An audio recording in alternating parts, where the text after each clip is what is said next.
সুপ্রিয় দর্শক, আসসালামু আলাইকুম। আপনারা কেমন আছেন? আশা করি মহান আল্লাহ তাআলার অশেষ রহমতে আপনারা অনেক ভালো আছেন। আজ আমি আপনাদের দেখাবো আপনারা কিভাবে আপনার ফোন যদি স্লো হ্যাং হয়ে যায় তাহলে আপনি কি করবেন। মানে স্লো হয়ে যায়, হ্যাং হয়ে যায় বা গরম হয়ে যায়, এটি মূলত হয় আপনার ফোনে র্যাম বা প্রসেসরে যদি আপনার যে হাতে থাকা স্মার্টফোনের ভেতরে যে ইনস্টল করা অ্যাপ্লিকেশনগুলো থাকে সেই অ্যাপ্লিকেশনগুলোই কিন্তু আপনার ফোনের র্যাম প্রসেসরকে মানে চাপ সৃষ্টি করার ফলে আপনার ফোনটি হ্যাং করে, স্লো হয়ে যায় এবং বারবার মানে অধিক পরিমাণে গরম হতে থাকে।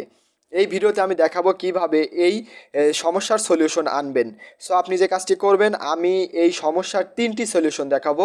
তিনটি সলিউশন যদি আপনি আমার খেয়াল করেন বা তিনটি সেটিং খেয়াল করে যদি আপনার ফোনে অ্যাপ্লাই করেন তাহলে আপনার ফোন কোনো দিন স্লো হ্যাং বা গরম হবে না। আশা করি ভিডিওটি আপনার জন্য অনেক হেল্পফুল হবে, তাই বলছি এই ভিডিও একটুকু না কেটে পুরোটাই দেখতে থাকুন। ফার্স্টে যেটা আমি দেখাবো সেটিংটা, সেই সেটিংটা হলো আপনি এইখানে দেখতে পারছেন যে আমার এইখানে একটা গেমস আছে বা আমার এইখানে একটা ওয়াইফাই কিউআর কোড স্ক্যানার একটা মানে অ্যাপ্লিকেশন আছে।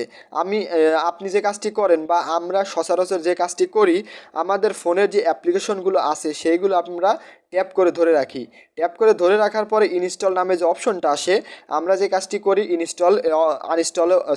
আনইনস্টল অপশনের উপর ক্লিক করে আমরা আনইনস্টল করে দেই। তারপরে আমরা ভাবি যে এই অ্যাপটা আমার ফোন থেকে পার্মানেন্টলি ডিলিট হয়ে গেছে। আসলে কিন্তু এই অ্যাপটা পার্মানেন্টলি ডিলিট হয়নি, আপনার ফোনের ব্যাকগ্রাউন্ডে থেকে আপনার ফোনের র্যাম বা প্রসেসরকে সে জায়গা দখল করছে এবং চাপ সৃষ্টি করছে, যার ফলে আপনার ফোনটি স্লো হ্যাং বা গরম হয়ে যাচ্ছে। দেখুন, আমি এবার যে কাজটি করব আপনাদের লাইভ প্রুফ দেখাচ্ছি। আমি প্লে স্টোরে ক্লিক করছি, মানে প্লে স্টোর অ্যাপ্লিকেশনটাকে ওপেন করছি। ওপেন করার পরে আপনি যে কাজটি করবেন, আপনার যে জিমেলের লোগোটা আছে আপনি জিমেলের লোগোটার উপর ক্লিক করে দিবেন। জিমেলের লোগোটার উপর ক্লিক করার পরে এখানে দেখতে পারছেন যে ম্যানেজ অ্যাপ্লিকেশন। আপনি যে কাজটি করবেন ম্যানেজ অ্যাপস অ্যান্ড ডিভাইস, এই অপশনটার উপর ক্লিক করবেন। ক্লিক করার পরে ম্যানেজ, আপনি এই অপশনটার উপর ক্লিক করবেন। ক্লিক করার পরে এইখানে দেখতে পারছেন যে আপনারা যে অ্যাপ্লিকেশনগুলো আনইনস্টল করবেন সবগুলো কিন্তু এইখানে দেখুন এখানে এসে কিন্তু জমা হয়েছে। আমি কিন্তু এর আগে এই অ্যাপ্লিকেশনটা আনইনস্টল করলাম, দেখতেই পাচ্ছেন এখানে কিন্তু জমা হয়ে আছে। আপনি আবার যে কাজটি করবেন, আপনি এটা টিক মার্ক করে দিবেন। টিক মার্ক করে দেওয়ার পরে আপনি পার্মানেন্টলি ডিলিট করার জন্য আপনি এই যে ডিলিট অপশনটার উপর ক্লিক করে দিবেন। সো দেখুন ডিলিট অপশনটার উপর ক্লিক করছি, ক্লিক করার পরে আনইনস্টল করে দিচ্ছি। দেখতে পাচ্ছেন আপনার ফোন থেকে কিন্তু আনইনস্টল হয়েছিল না, দেখতে পাচ্ছেন ওয়ান অ্যাপ আনইনস্টল। সো আপনার ফোন থেকে কিন্তু অ্যাপটা পার্মানেন্টলি আনইনস্টল হয়েছিল না। আমি যে কাজটা করলাম এর ফলে কিন্তু পার্মানেন্টলি অ্যাপটা আনইনস্টল হয়ে গেল এবং আপনার ফোনে থাকা যে ডাটাগুলো কাউন্ট করছিল ওই অ্যাপটা, সেই অ্যাপটা থেকে কিন্তু মুক্তি পেল এবং আপনার ফোন বা প্রসেসরকে মানে হালকা করলো। আপনি আবার যে কাজটি করবেন, আমি যে দ্বিতীয় সেটিংটা দেখাবো, আপনি দ্বিতীয় সেটিংটা যে কাজটি করবেন আপনার ফোনের সেটিং অপশনটাকে অন করবেন। সেটিং অপশনটাকে অন করার পরে আপনি এখান থেকে অ্যাপ্লিকেশন বা অ্যাপ এরকম একটি অপশন খুঁজে বের করবেন। সো দেখতেই পারছেন আমার এইখানে কিন্তু অ্যাপ্লিকেশন রয়েছে। সো দেখুন অ্যাপস অ্যান্ড নোটিফিকেশন, আমি এই অপশনটার উপর ক্লিক করলাম। ক্লিক করার পরে আপনি যে কাজটি করবেন আবার আপনি প্রবেশ করবেন। প্রবেশ করার পরে আপনি এই অপশনটার উপর ক্লিক করে দিবেন। ক্লিক করার পরে আপনি এখানে দেখতে পারছেন, আপনি এখানে ক্লিক করবেন যে সি মোর। আপনার ফোনে কিন্তু 63টা অ্যাপ্লিকেশন ইনস্টল করা রয়েছে। আপনি এবার যে কাজটি করবেন, সচরাচর যে অ্যাপ্লিকেশনগুলো আপনি ব্যবহার করেন, আপনি যে কাজটি করবেন যেরকম Facebook, Messenger, WhatsApp, Instagram, imo, যে বিকাশ, যেরকম আমি বিকাশ অ্যাপ্লিকেশনটা কিন্তু সব সময় আমি ব্যবহার করি। আপনি যে কাজটি করবেন, যে অ্যাপ্লিকেশনটাকে সবসময় ব্যবহার করেন সেই অ্যাপ্লিকেশনটার উপর ক্লিক করে দিবেন। ক্লিক করার পরে আপনাদের সামনে এরকম একটি অপশন চালু হবে। আপনি যে কাজটি করবেন নিচের দিকে চলে যাবেন। নিচের দিকে চলে যাওয়ার পরে আপনি এখানে দেখতে পারছেন 2 নম্বরে যেটা দেখতে পারছেন যে পারমিশন, আপনার নিচেও থাকতে পারে এবং যে কোনো জায়গায় থাকতে পারে, আপনি পারমিশনের উপর ক্লিক করে দিবেন।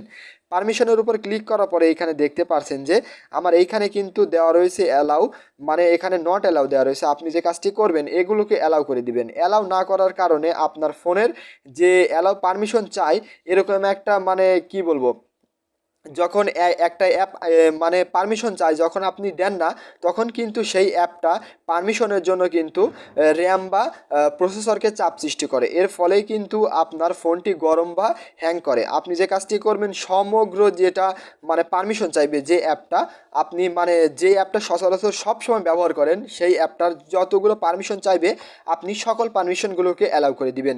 এটা গেল দুইটা সেটিংস, 2 নম্বর সেটিংস। এবার আমি 3 নম্বর যে সেটিংসটা দেখাবো, সেই সেটিংসটা হলো আবার আপনি যে কাজটি করবেন, আপনার ফোনের প্লে স্টোর অ্যাপটিকে ওপেন করবেন। প্লে স্টোর অ্যাপটিকে ওপেন করার পরে আপনি যে কাজটি করবেন, আপনার আবার এই লোগোর উপর ক্লিক করবেন। ক্লিক করার পরে ম্যানেজ অ্যাপস, আপনি যে কাজটি করবেন ম্যানেজ অ্যাপসের উপর ক্লিক করবেন। ক্লিক করার পরে আপনি যে কাজটি করবেন, ম্যানেজ আবার মানে ফার্স্টে যে সেটিংটা অন করেছিলেন সেই সেটিংটার উপরই ক্লিক করে দিবেন। ক্লিক করার পরে এইখানে দেখতে পারছেন যে আপডেটস অ্যাভেলেবল, মানে আপডেটস নিয়েছে অ্যাপটা, আপনি আপডেট দেননি। আপনি যে কাজটি করবেন এই অপশনটার উপর ক্লিক করবেন। ক্লিক করার পরে এইখানে দেখতে পারছেন ইউটিউব কিন্তু 6 দিন আগে আপডেট নিয়েছে, এবং আপনার ফোনে যে মেসেজ অ্যাপ্লিকেশনটা আছে বাই গুগল, এটাও 6 দিন অ্যাগো।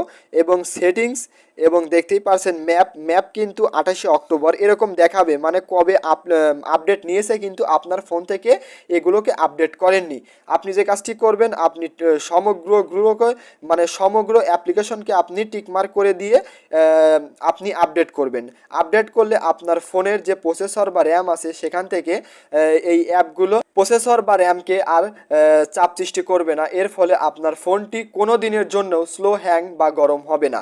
সো দর্শক, এই ছিল আজকের ভিডিও ভালো লাগলে লাইক করে দাও, চ্যানেলে নতুন হলে সাবস্ক্রাইব করে দাও এরকম নিত্য নতুন ভিডিওর আপডেটস পেতে। আর ভিডিও দেখে সামান্য পরিমাণে উপকৃত হলে কমেন্টসে জানিয়ে দাও, এবং কোনো সমস্যা হলে তাও কমেন্টসে জানাও। সো দর্শক, দেখা হবে নতুন কোনো ভিডিওতে। আসসালামু আলাইকুম।